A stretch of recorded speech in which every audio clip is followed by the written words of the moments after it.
Welcome to the Art of Braids. I am your host, Karyne Tinord, and today is my solo. It's one of my first solo episodes, especially for season 3. So I'm super excited. And while I'm recording this, let's say that we have had the election, and today is the day after. So that's where my head is at. So by the time you hear this, it would have probably gone and passed. We would have probably been a couple of weeks in. But I just wanted to touch base on that. Like, how are y'all? How are you doing? We're still in November, so how are we doing? So today's topic, I wanted to kind of like touch base on the power of protective styles, a cultural and historical journey, right? So when we think about protective styles, we're talking about braiding, we're talking about, let's say, sew-ins, um, wigs, anything that is protecting our hair from the natural elements or even any kind of like damage from external sources, right? That's protective styles.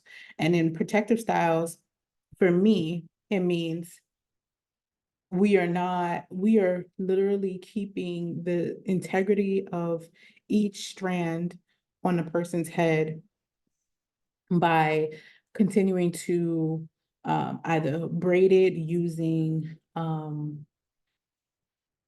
good good products, quality products, nothing that's going to dry it or strip it. Also with the tightness and things like that, we want to make sure that we stay away from that when we're talking about protective styles, because we want, by the time the person takes out their hair or and allow it to kind of like breathe, that it's in its natural state or whatever state it is going into that protective style. Make sense? Right. So according to Alysa Pace,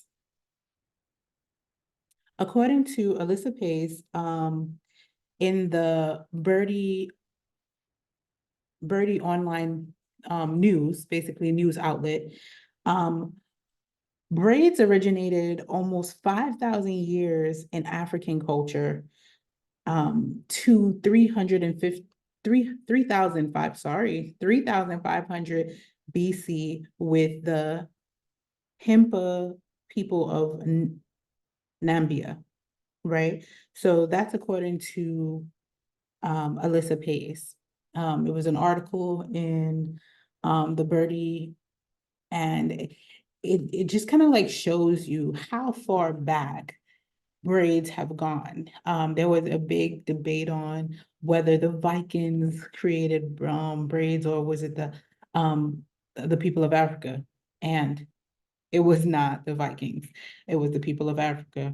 And there's places in Africa where, of course, they originated.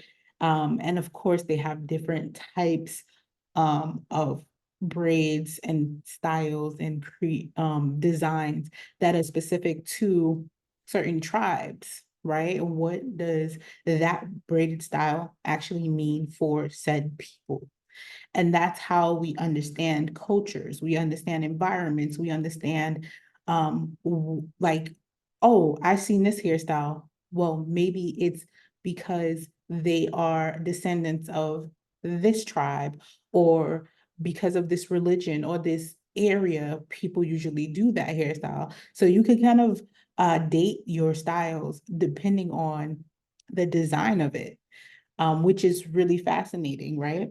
Like let's take the stitch braid. Today's modern stitch braid is literally right before that, it was the fishbone braid.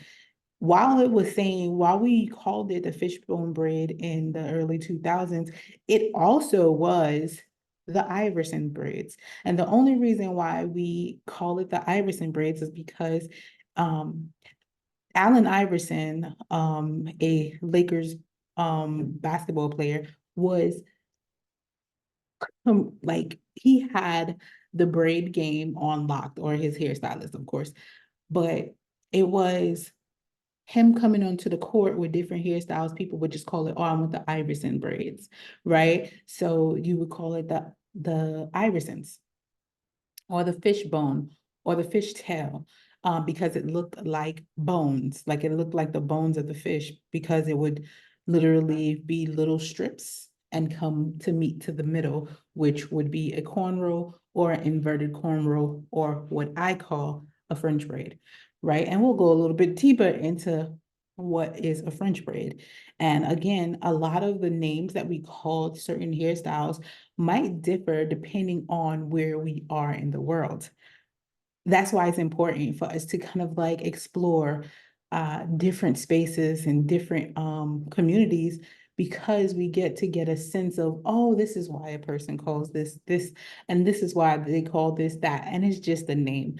At the end of the day, when we see what it is, that's why we have to do things in photos and stuff like that, because then we can be like, oh, I know what that is, and I can create it or I cannot, right? As braiders, we and creatives, we have to understand what we can do, what are our limitations, and what we can strive to do, practice, right? So now we have the Allen Iverson braids. So we have the stitch braids where it's just basically no braided pattern, no cornrows going, small cornrows going towards the middle and meet there and then braid it down. That is the Iverson braids or the fishtail braids.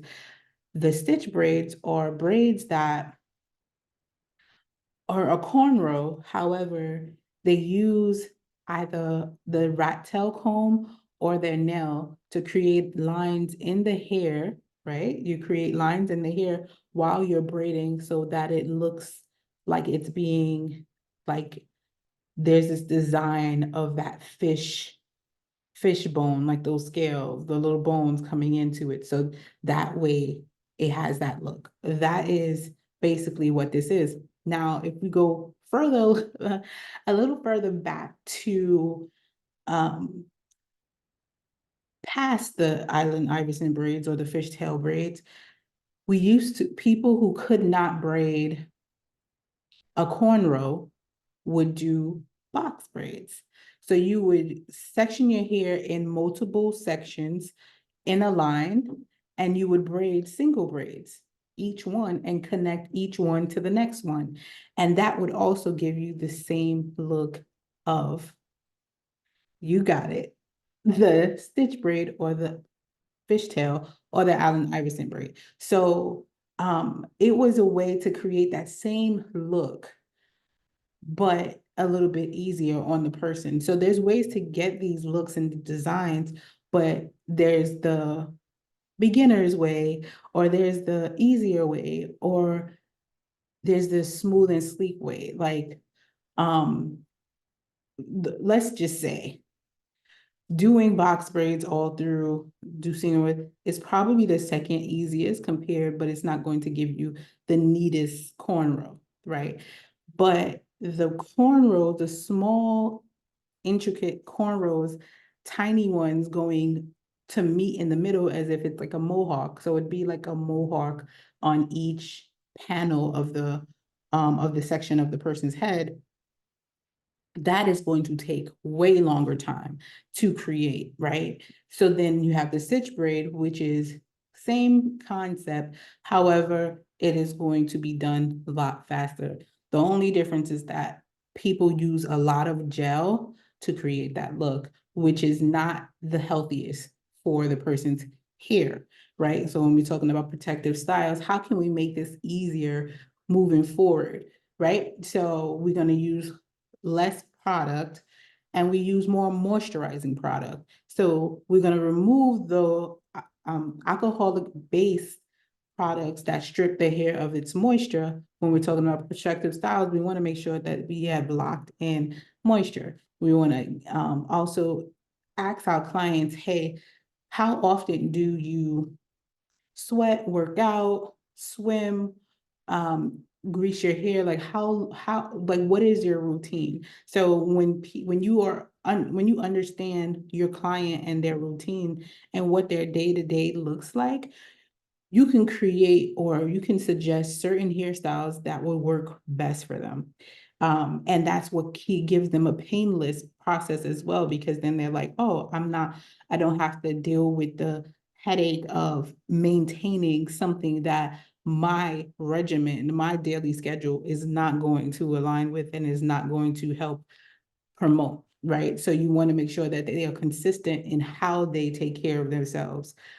And last but not least, because we're not going to, this conversation, our solo episodes is not going to take too long, but it's going to be very helpful, I promise you.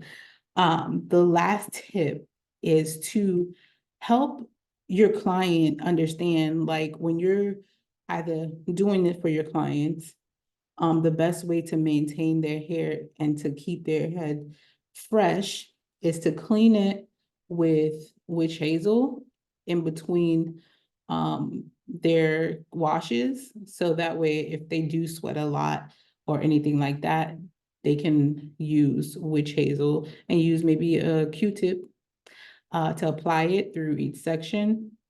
And then when they're oiling or greasing their scalp, for them to use any products that is infused with lavender, jojoba oil, tea tree, um, rosemary, or mint, anything that would give like a refreshing feeling to the scalp is perfect. And it also gives a sense of relief to the client or their scalp. So you want to make sure that they do it, because at the end of the day, this will keep your clients happy, even if you're not a painless braider.